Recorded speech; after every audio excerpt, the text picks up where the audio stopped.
Muchas gracias. Eh, Tal vez la pregunta que yo tengo para el pastor es la siguiente.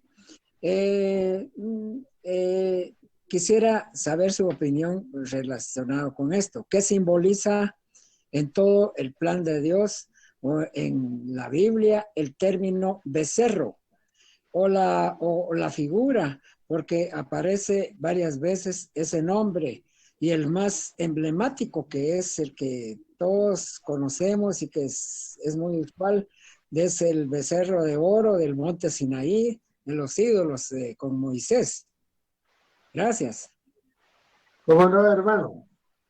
Sí, por supuesto que el becerro de oro es lo que es más mencionado eh, como símbolo de la idolatría y lo encontramos en Éxodo capítulo 32, que es el pasaje en donde cuando Moisés subió al monte Sinaí y se tardó 40 días en regresar, el pueblo le pidió a Aarón que hiciera ese becerro. Por supuesto que no fue todo el pueblo, sino especialmente los que eran rebeldes ahí, le pidieron a Aarón que hiciera ese becerro porque no regresaba a Moisés. Ahora, obviamente, ese becerro era la figura de un toro. El toro había sido en Egipto para ellos uno de los dioses también. Ustedes recuerdan de que los egipcios tenían un dios que era el buey y el nombre en Egipto era el buey Apis, que era venerado entre los miles de dioses que tenían los egipcios. Pues los judíos estuvieron 400 años ahí, se contaminaron mucho con la idolatría.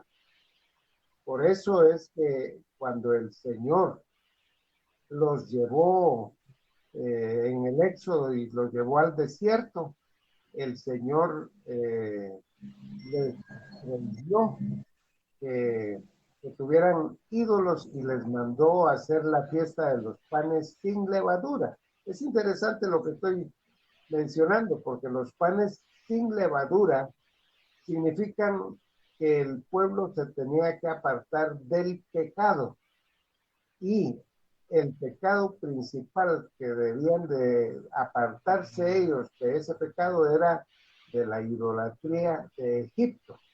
Por supuesto, de cualquier idolatría, pero ese era el enfoque ahí. El becerro entonces fue hecho digamos que fue Aarón el que lo esculpió, el que hizo la figura, incitado por el pueblo de Israel. Y en la Biblia quedó ya como símbolo de la rebeldía del pueblo de Israel haciendo ídolos en Egipto. Pero el primer momento en que lo hicieron fue ahí en eso 32 y es interesante que a ese becerro de oro los judíos ya hecho el becerro. Podemos ver en eso 32 que a ese becerro dijeron que le iban a hacer fiesta para Jehová. O sea, que según ellos, el becerro de oro era una imagen de Jehová. Y en el primer mandamiento el Señor prohíbe hacer las imágenes y compararlo a él con cualquier cosa creada. Entonces, ahí es donde comenzó el tema del becerro de oro en Éxodo 32. Posteriormente, ya cuando el pueblo de Israel había entrado a la tierra prometida y ya reinó David, Salomón y algunos reyes que hubo en los días de Jeroboam en el norte de Israel cuando se dividieron las tribus. Jeroboam mandó a hacer dos becerros de oro uno para que se pusiera al norte del territorio de Israel y otro al sur. En Dan era uno y en Berseba, en Betel era el otro. Y es interesante que era becerro de oro también. Entonces es símbolo, hermano, de la rebeldía del pueblo del Señor adorando ídolos, principalmente. Eso es lo más importante del tema del becerro de oro. No sé si es suficiente o si tiene otras ideas o está bien esa respuesta.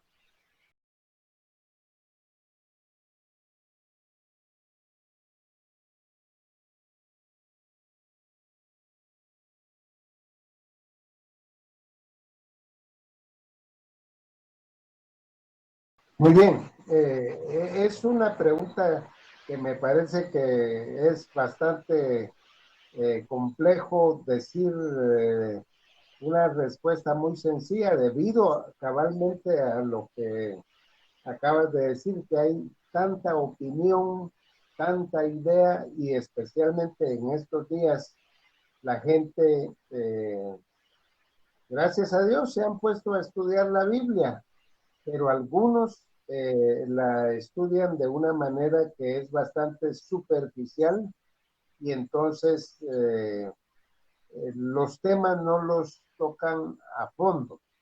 El punto principal que tenemos que entender, pienso yo, es una serie de conceptos que hay en el Nuevo Testamento tocante a lo que es creer en Cristo. Porque algunas personas dicen, sí, sí, yo creo en Cristo, pero ese creer que ellos hablan es solo un asentimiento intelectual de que Jesús existió y que vivió en el mundo. Es una fe, por decirlo así, histórica, como la fe que tenemos todos en los hechos de la historia que nos los han relatado y creemos que ocurrieron. Pero creer en Cristo en la Biblia no es igual que creer en Cristóbal Colón. Uno sabe que Cristóbal Colón existió, o creer, por ejemplo, que ocurrió la guerra del Peloponeso, o que existió Gengis Khan. Eso de creer en ellos es un creer histórico.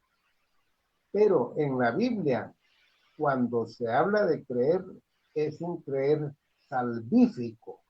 O sea, es ya asunto de fe, confianza en el Señor Jesucristo y en la obra que Él hizo en la cruz para la vida eterna. Pero ese asunto también, algunas personas dicen, sí, sí, yo creo que Jesús murió en la cruz y hasta que murió por mí. Eso ya lo están diciendo ahora muchas personas. Yo recuerdo en mi niñez, la gente no creía así. Siempre creyeron otras cosas, pero hoy se ha vuelto un asunto que todo el mundo habla parecido a lo que está en la Biblia. Ahora, en la Biblia dice que hay que creer en Cristo. Jesús mismo dice, el que cree en mí tiene vida eterna, pero ese creer que está ahí es una confianza total en la persona y la obra de Cristo. No es un creer intelectual nada más, aunque es intelectual, sino es una confianza en que lo que Él hizo es suficiente para que yo sea salvado de la condenación eterna porque Él murió en mi lugar. Ese es otro concepto también que debemos entender, que creemos en la sustitución. O sea que Jesús murió en mi lugar. Él cargó con mi pecado en la cruz del Calvario. Y ese concepto de la sustitución está en toda la Biblia. El Cordero de Dios que quita el pecado del mundo, según Juan 1:29, es el Cordero que muere en lugar del pecador. Y todo ese concepto lo debe tener la persona creyendo que Cristo lo sustituyó en la cruz y que Él murió y recibió el castigo que debíamos haber recibido nosotros. Ya es otro concepto. También Juan 1:12 dice, a lo suyo vino, dice el versículo 11, hablando del pueblo de Israel, y los suyos no lo recibieron. Pero ahí viene el versículo 12, mas a todos los que le recibieron, a los que creen en su nombre. Hay dos conceptos. Uno es recibir a Cristo. Otra cosa es creer en su nombre. Dice, les dio potestad de ser hechos hijos de Dios. En otras palabras, hay que ser hijo de Dios por la regeneración y por la adopción. Y es interesante que el versículo 13 de Juan 1 dice, los cuales no son nacidos de carne, ni de sangre, ni de voluntad de varón, sino de Dios. O sea, es una obra salvadora del Señor. Ahora, los hermanos que comprenden esto van a darse cuenta que eso es lo que verdaderamente es lo que salva a la persona. Otra palabra que la Biblia utiliza también para hablar de que alguien es salvo es que usa la idea de rendirse uno a Cristo. Eso de rendirse es que uno ya no mantiene la enemistad que el pecado hace del hombre con Dios, sino que uno deja de pelear con Dios, por decirlo así, de ser rebelde a Dios y se somete a Dios. Y cuando uno se somete a Dios, uno está aceptando el reino de Dios en la vida de uno.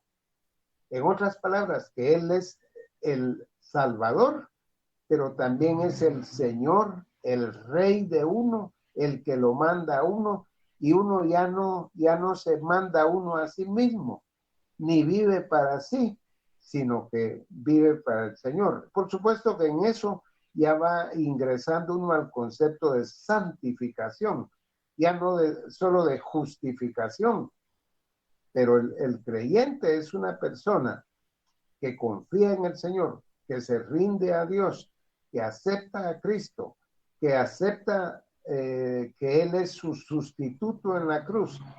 Y eso en 1 Corintios 15, con eso quiero terminar porque el tema es muy extenso. En 1 Corintios 15, versículo 1 al 3, Pablo dice, hermanos, os declaro el evangelio. Y ahí en esos versículos él va a declarar lo que es el evangelio, el cual dice, recibisteis y por el cual sois salvos si no creísteis superficialmente, si no creísteis al azar, si no creísteis en una manera vacía, sino real, de todo corazón. Y dice, el evangelio consiste en que Cristo murió por nosotros. Y esa palabra por significa en lugar de nosotros, en sustitución, a favor de nosotros. Entonces, cuando una persona cree en el mensaje, está aceptando de que la muerte de Cristo en la cruz fue para salvarme, en mi favor, en mi sustitución. Pero dice, y que fue sepultado. Creemos que Jesús sí murió. No fue que se desmayó en la cruz, como dicen algunos, y que después andaba por ahí. Él murió y fue sepultado, porque la sepultura es la prueba de que él sí murió. Pero dice, y que resucitó al tercer día. Ese es el evangelio. El evangelio es que Cristo murió por nuestros pecados, que verdaderamente murió y por eso fue sepultado, y que en el tercer día resucitó. Y si uno cree eso de todo su corazón, uno está creyendo en el evangelio. Pero como ya he dicho, uno cree eso, y se rinde a Cristo, vive la vida cristiana, quiere agradar al Señor. Entonces, eso lo va a entender todo aquel que ha creído en Cristo y que por eso el Espíritu Santo está guiando su vida. Hoy hay muchas personas hablando cosas, pero dicen, sí, yo creo en Cristo, pero también creo, por ejemplo, que debo hacer buenas obras para ser salvo y que me estoy ganando el cielo. Creo en Cristo, pero creo en la intercesión de los santos y de María y todo. Esas personas no están confiando solo en Jesús, sino creen en el Señor Jesús y además de eso le quieren agregar una serie de cosas a la obra de Cristo. Otros dicen, sí, hay que creer en Cristo, pero si no guarda el sábado está perdido. Entonces no entienden la suficiencia de Cristo. No entienden que Cristo es único, exclusivo y que lo que Él hizo en la cruz agrada a Dios y satisface todas las demandas de la justicia de Dios.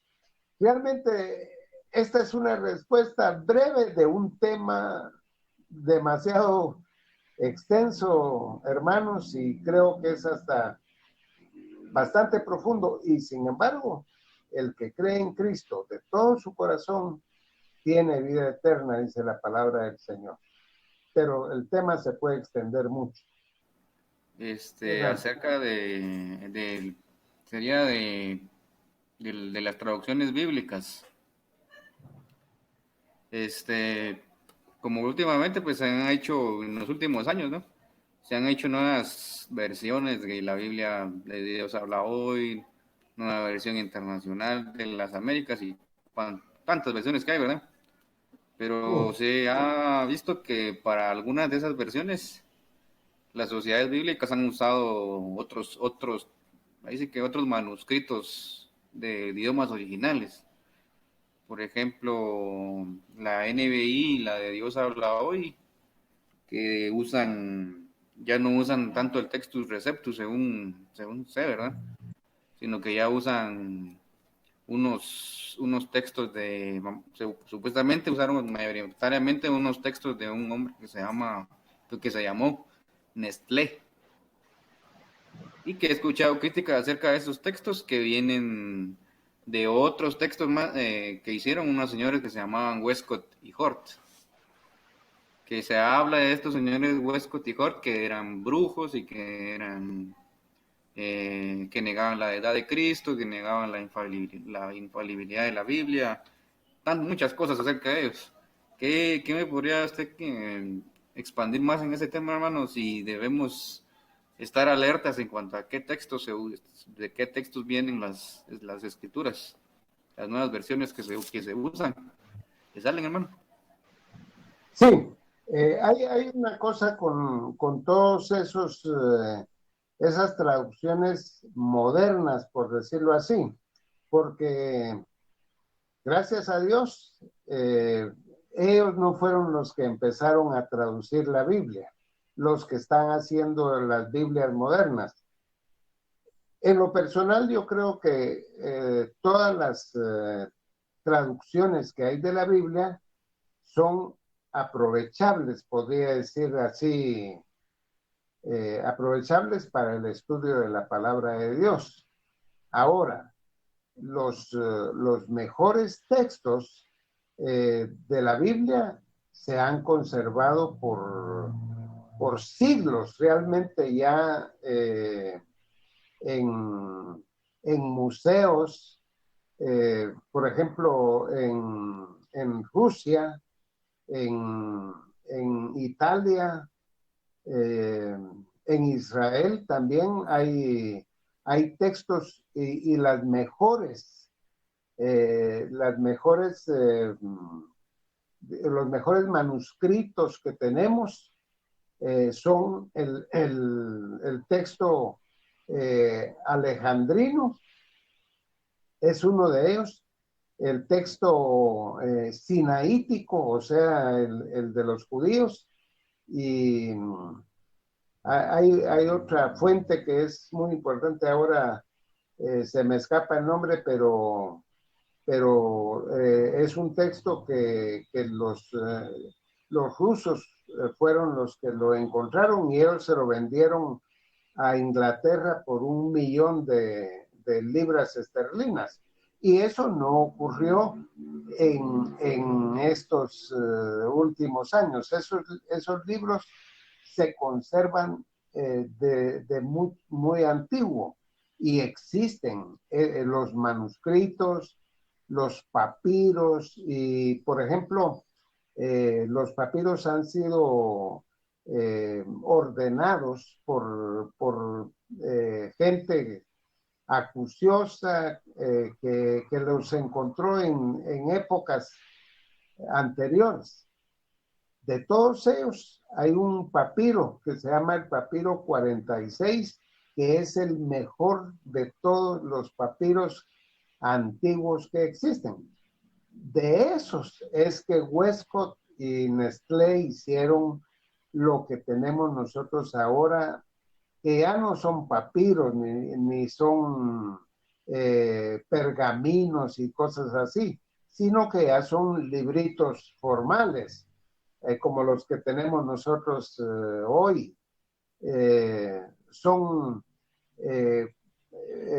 trabajos hechos para poner en un libro moderno todo aquello que antes estaba en cueros, en pergaminos, en papiros, y no tenían la forma que tienen los libros actuales. El Nestlé y el Westcott. Ahora, ese trabajo que ellos hicieron, el trabajo de Westcott y Nestlé, se puede usar y se puede ver ahí lo que ellos ya le dieron forma de los libros modernos. No son escritos a mano, sino ya son de imprenta. Vienen de después de Juan Gutenberg. Y sin embargo son utilísimos y poseen también se llama eso es un asunto que se llama notas críticas, por decirlo así, que van ellos anotando en las copias de esos Nuevos Testamentos en griego, van anotando las cosas que encontraron ellos, que posiblemente hubo variantes en los más antiguos papiros, pergaminos y todo eso que hubo al comienzo. Porque si no estuviera de esa forma así junta en un solo libro, tendríamos, los que estudiamos la Biblia, tendríamos que tener todos los cueros y papiros y no nos cabrían en nuestra casa todas esas cosas, mientras que así ya está impreso. Y eso es aprovechable. De ese trabajo se hicieron cosas como la nueva versión internacional que mencionaste entre las que hablaste. La nueva versión internacional, sinceramente, es una interpretación de la Biblia. No es una traducción de la Biblia. No es una versión. El título que le han dado es Nueva Versión Internacional. Pero los que trabajaron esa Biblia, lo que hicieron fue de las interpretaciones que existen acerca de los textos, esas les sirvieron para traducir lo que ellos consideraron que era mejor en cuanto al entendimiento. Entonces, para mí es una traducción, es una interpretación, no es una traducción que se quede solo diciendo exactamente qué decía la Biblia. Ahora, de las Biblias que tenemos en español, la Biblia Reina Valera sinceramente. Es una Biblia que tiene más de 400 años que se hizo la traducción. Y cuando se hizo esa traducción, que se llamó al comienzo la Biblia del oso, porque en la pasta tenía un oso queriendo comerse la miel, que es una figura de lo que es la Biblia. Pero cuando se hizo esa Biblia, ellos no tenían todos los prejuicios que hay en el día de hoy. No tenían todos esos prejuicios. Y entonces Reina y Valera hicieron una traducción bastante fiel. Esa traducción bastante fiel fue revisada varias veces. La que nosotros conocimos al comienzo de nuestra vida fue la versión de 1909, que es muy buena traducción, pero la revisaron porque tenía cosas que no estaban bien traducidas. Y entonces salió la 1960, que ya es revisión, no es solo traducción. Quienes tradujeron fue Reina y Valera, pero eso fue revisado y ha sido revisada. Aún en 1999 se hizo otra revisión. Y entonces podemos confiar en esas traducciones de la Biblia. Entre las Biblias católicas hay buenas traducciones. La traducción Nácar Colunga es bastante buena. La Biblia Torres Amat es una buena traducción y tienen dificultades, errores y todo eso, pero en un alto porcentaje son confiables esas Biblias. Y donde ellos hicieron la mejor traducción, los católicos, fue la Biblia de Jerusalén. Esa Biblia de Jerusalén es una de las mejores traducciones que hay en español. Aquí estoy hablando del español, que es nuestro medio, pero solo quiero decir algo respecto a la Biblia de Jerusalén. La traducción está muy buena, es excelente, pero esas notas que le ponen a las Biblias, las notas no son la Biblia, esos son notas que le ponen los católicos que quieren poner notas. Los evangélicos también han hecho Biblias anotadas, como Scofield, Wright y otros han puesto notas, pero las notas no son la palabra de Dios, sino es una explicación adicional, pero no es inspirada. Entonces, de todo eso, y usando todas esas versiones, podemos sacar muy buenas verdades de la palabra de Dios, tal como creemos que es inspirada palabra por palabra. Pero las paráfrasis, como la Biblia al día, la versión, hay una que es una versión bastante moderna de un lenguaje coloquial y todo eso. En eso sí hay que tener cuidado, porque aunque pueden servir de alguna ayuda para entender la Biblia, no reflejan exactamente lo que hacen las traducciones como Reina Valera, que es bastante apegada al texto, bastante literal, bastante lo que se quería entender originalmente. Pero si queremos nosotros lo mejor y todo, tendríamos que ir a las fuentes originales, ya no las donde han hecho ya libritos formales.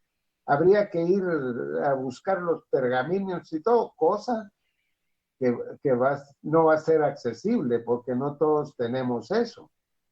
En los museos incluso solo dejan que uno mire las cosas sin que las toque. En el Museo de Jerusalén, los rollos del Mar Muerto, solo fotocopias le dejan ver a uno, porque los originales están puestos en un búnker que es a prueba de bombas atómicas. porque los judíos quieren conservar eso y que todo eso no se vaya a destruir por una bomba atómica. Entonces lo que puede uno ver son fotocopias de lo que está ahí en el búnker protegido. Pero hermano, yo creo que con toda confianza podemos usar la Reina Valera 60, esta que tenemos aquí, y vamos a entender la palabra de Dios, lo que Él quiere que entendamos. Digo esto solo para terminar. Hay personas que se han dedicado a decir que aquí hay un error, que aquí hay otro error. En las versiones siempre van a encontrar errores de traducción, porque la traducción siempre es difícil de un idioma a otro. Y yo ya lo he puesto de ejemplo. Si uno mira una película en inglés y uno sabe perfectamente el inglés y se la están doblando al español, no es igual, pero uno entiende la película. Pero si uno sabe inglés, se da cuenta de las cosas que no tradujeron exactamente. Pero el doblaje que hacen hace que uno entienda el argumento de la película. Algo parecido ocurre con la Biblia, aunque en la Biblia los eruditos han hecho todo lo posible por darnos lo que dice el texto original. Ahí dejo la respuesta, hermano. Ok, gracias, hermano. Fíjese, hermano, que una persona que él da exposición bíblica y que hace pláticas, ya hace unos 6 meses me estaba diciendo de que hemos entendido mal no hemos entendido mal la Biblia. No se refiere a traducción, sino a interpretación. Porque dice que al principio Dios creó la tierra, los cielos y la tierra, y lo hizo el primer día, pero él dice fue la tarde y la mañana un día.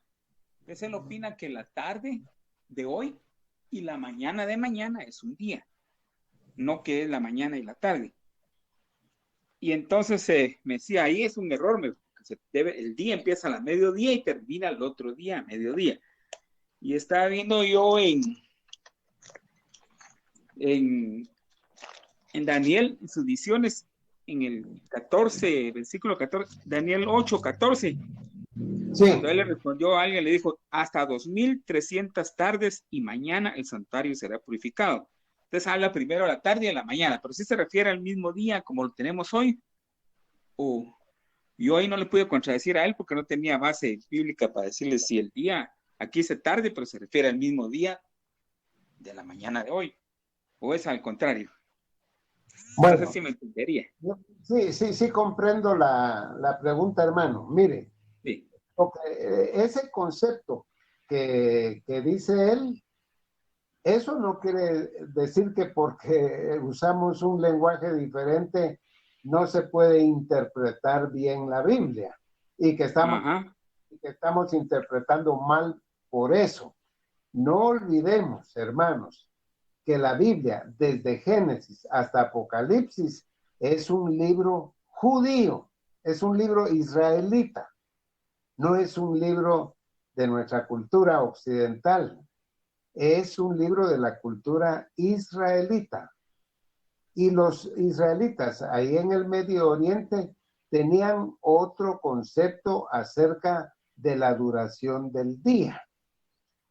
Nosotros tenemos nuestro día en nuestra manera de ver. Nuestro día empieza a las 12 de la noche. Esa es las 0 horas, a las 12 de la noche. No es ni siquiera cuando empieza el sol o cuando ya no hay luz de sol. Nuestro día empieza a las 0 horas, o sea, a las 12 de la noche. Las 12 de la noche es cuando se acaba el día y empieza el otro. Eso es nuestro concepto.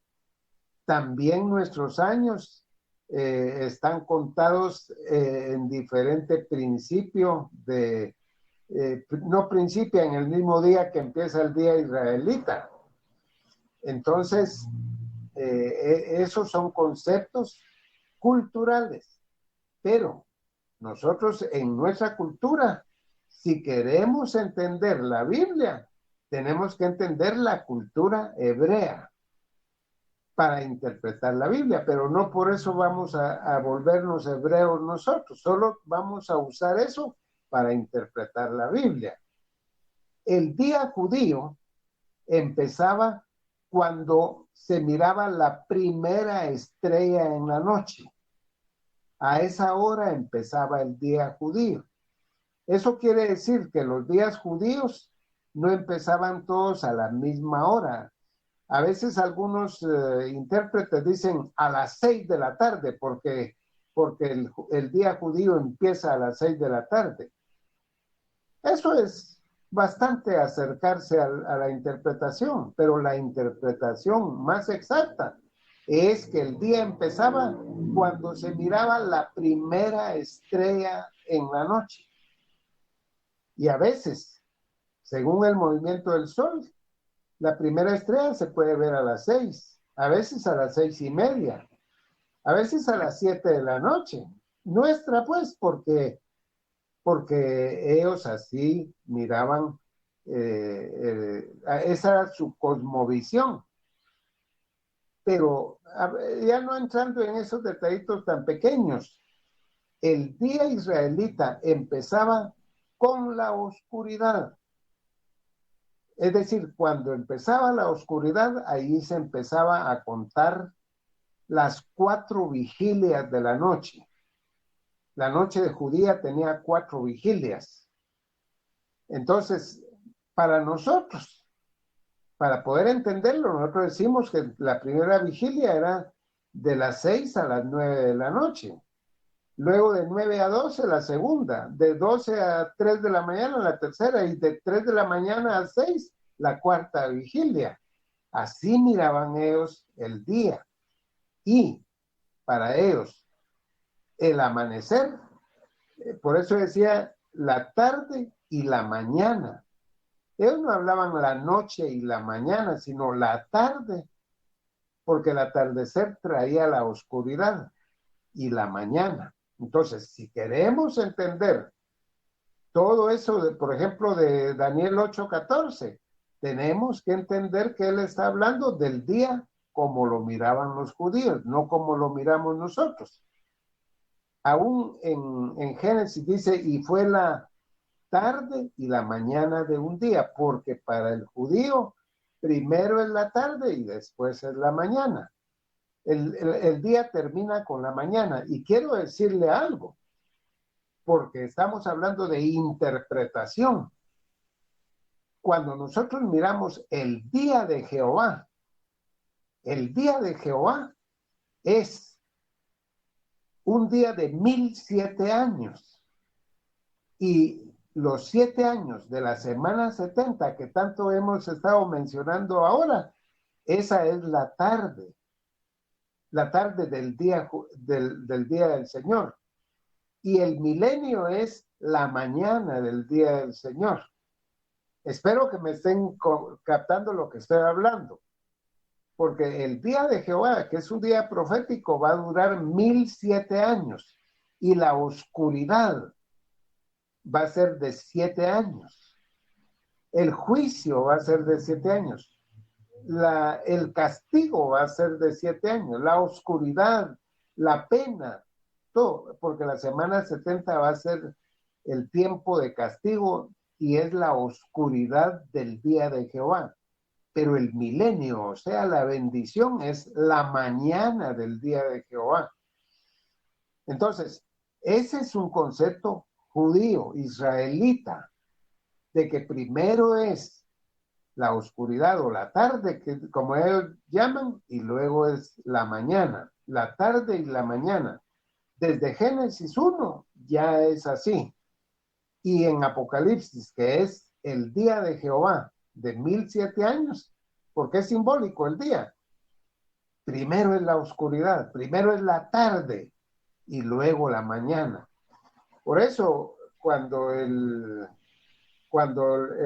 compositor de ese himno que tenemos nuestro, que dice cuán gloriosa será la mañana, no está hablando de una mañana de las nuestras, está hablando la mañana del milenio. Todo el milenio es la mañana del día de Jehová. Es la duración del día, de la luz, de la bendición. Hermano, no sé si esto le ayuda a comprender. Sí, hermano, ya lo comprendí, gracias. Necesitaba esa aclaración. Pero el concepto, hermano, es que nosotros para interpretar la Biblia tenemos que interpretar la cultura hebrea, no la nuestra. Y entendiendo la hebrea, entonces lo vamos a entender para nosotros. Buenas tardes, yo tenía una pregunta en relación a Mateo 24, 40 y 41. ¿Cómo no? Donde Jesús habla de dos personas y de dos mujeres, y que una será tomada. Tengo entendido que la que es tomada es condenada y la dejada es salva. ¿Podrías hablar al respecto? Porque he escuchado que malinterpretan este versículo, estos versículos. Sí, el asunto básico en donde está la equivocación es creer que ese es el rapto de la iglesia. Y en Mateo 24 no está la iglesia, está el pueblo de Israel. Y lo que tenemos en Mateo 24, 40 y 41 es el juicio de los sobrevivientes de la gran tribulación, judíos. Esos que están en 40 y 41 son israelitas que van a ser juzgados antes del milenio. Ya eso explicamos ya de que en los primeros 30 días, o sea, en el primer mes, el Señor Jesús va a hacer el juicio tanto de los israelitas como de las naciones que hayan sobrevivido a la gran tribulación. Y las personas que sean dejadas en ese caso, que dice que el uno será tomado y el otro será dejado, el que sea dejado va a quedarse durante los 1000 años del milenio en el reino del Señor. Por eso es que es dejado en la tierra. Es como cuando pasó el diluvio, que los que fueron dejados, o sea, Noé y su familia, las 8 personas, ellos estaban en el arca, pero ellos fueron dejados en el planeta Tierra para empezar una nueva era. Y los que el diluvio se los llevó, los mató y se los llevó a la condenación. Pero el que es dejado queda a una nueva era. La nueva era va a ser el milenio, el reino del Señor. Y el que sea llevado va a ser llevado, según Mateo 25, 45, va a ser llevado al fuego eterno, o sea, al Hades, porque se van a condenar, no van a ser salvos. Pero ese no es el arrebatamiento de la iglesia. Yo les puse un ejemplo, solo por la brevedad lo recuerdo, lo que dice el Salmo 1, que dice, bienaventurado el varón que no anduvo en consejo de malos, y dice, será como árbol plantado junto a corrientes de agua. O sea, el árbol es firme en la tierra. En cambio dice, no así los malos, que son como el tamo que arrebata el viento. El tamo es lo que cuando sacuden el trigo, lo que es trigo cae al suelo, pero lo que es paja se la lleva el viento, porque no sirve, no es lo que hay que guardar. Y los malos son como tamo que arrebata el viento, ellos van a ser arrebatados, y por eso dice, por tanto no se levantarán los malos en el juicio, ni los malos en la congregación de los justos, porque en la congregación de los justos van a quedar, en ese caso, los que entren al milenio y que habiten con el Señor en el reino del Señor. Por eso es que también Jesús a las ovejas le dice, venid benditos de mi Padre, heredad del reino, o sea, heredad del milenio. Y a las cabras le dice, apartaos de mí al fuego eterno. No, ya no los quiere aquí en la tierra. Entonces, Mateo 24, 40 y 41 está hablando de ese juicio, no está hablando del rapto de la iglesia. En Mateo 24 no aparece la iglesia en todos los eventos que están ahí. Solo hay mención de la iglesia hasta el capítulo 25, que todavía es parte del discurso, donde se habla de que Cristo regresa ya con su novia, casado del cielo, a celebrar la cena de las bodas aquí a la tierra. No sé si eso lo aclara ya suficiente. Sí, muchas gracias. Gracias, hermano. Qué bueno poder verlos y saludarlos, hermanos. El tiempo ha transcurrido, casi no lo sentimos cuando estamos ocupados en la palabra de Dios, pero es mi deseo que todos ustedes reciban mucha bendición y los hermanos que nos van a ver también en el canal de internet, que se gocen de estudiar todos estos temas. Que Dios les bendiga, hermanos. Muchas gracias, igualmente. Muchas gracias. Gracias, hermano. Feliz noche. Buenas noches, hermano.